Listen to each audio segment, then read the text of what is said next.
বেজালি কৰাৰ প্ৰতিফলটো পালে। মোৰ লগত আহকচোন, বিধায়কক প্ৰশ্ন এটা কৰি আহোঁ। ব'লক ভালকৈ সুধিম আজি। MLA ছাৰ, আপুনি মাতি অনা বেজক দেখোন ভূতে মাৰি পেলালে। আচ্ছা ছাৰ, বেজক জানো ভূতে মাৰিব পাৰে? চৌধুৰী ছাৰ, আপুনি দেখোন মোৰ লগত থাকি থাকি আজিকালি কথা ক'বলৈ শিকি গ'ল। Thank you sir.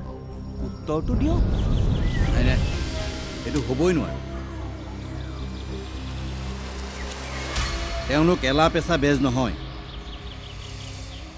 ভূতে এওঁলোকক চুবই নোৱাৰে।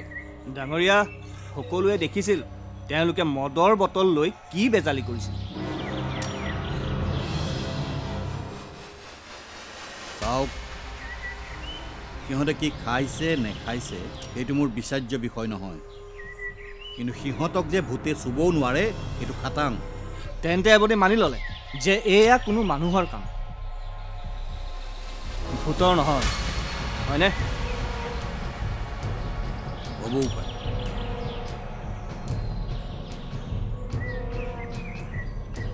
বলাচোন, তোমাৰ লগত মোৰ অলপ কথা আছে।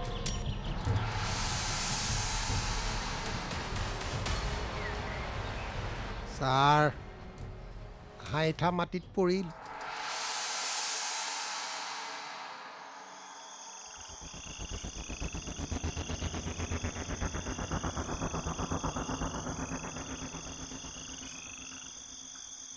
ছাৰ, এনেকৈ খায়াৰবাৰীৰ ৰাস্তাটোৰ সন্মুখত ৰৈ থাকিলে কিবা কামত আহিব জানো?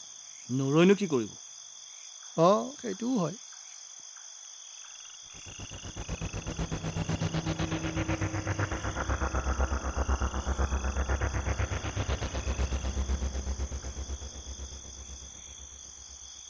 ছাৰ, এদিন দুদিনকৈ এসপ্তাহ হ'বলৈ আৰু দুদিনহে আছেগৈ।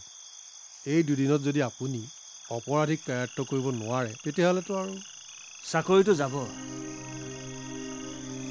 ছাৰ, খায়াৰবাৰীৰ ৰাস্তাটো ৰাইজে চাইনবোৰ্ড লগাই বন্ধই কৰি দিলে। এতিয়া সেই পথাৰৰ লুংলুঙীয়া বাটেৰেহে অহা যোৱা কৰে। প্ৰয়োজন হ'লে তালৈকো যাব লাগিব। বুজিছে চৌধুৰী, এইবাৰ শেষ বাজি খেলি অপৰাধীক ধৰিব পাৰিলে মোৰ চাকৰিটো বাচিব, আৰু যদি ধৰিব নোৱাৰোঁ মোৰ গোটেই জীৱনটো অনুশোচনাত দগ্ধ হৈ থাকিব। আপুনি মোৰ লগত আছেতো? এই আছোঁ ছাৰ, মই আপোনাৰ লগত আছোঁ।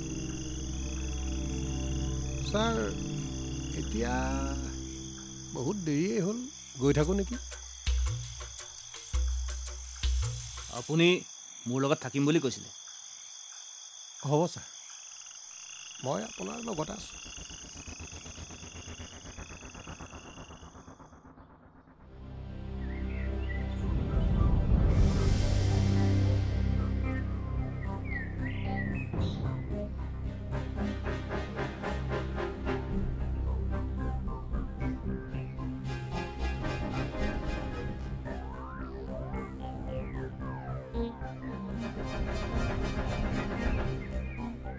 ছাৰ আহিছে, বলক। নমস্কাৰ ছাৰ। এতিয়াৰে পৰা সম্পূৰ্ণ খণ্ড উপভোগ কৰক কেৱল টিভিত ৰং চেনেলত।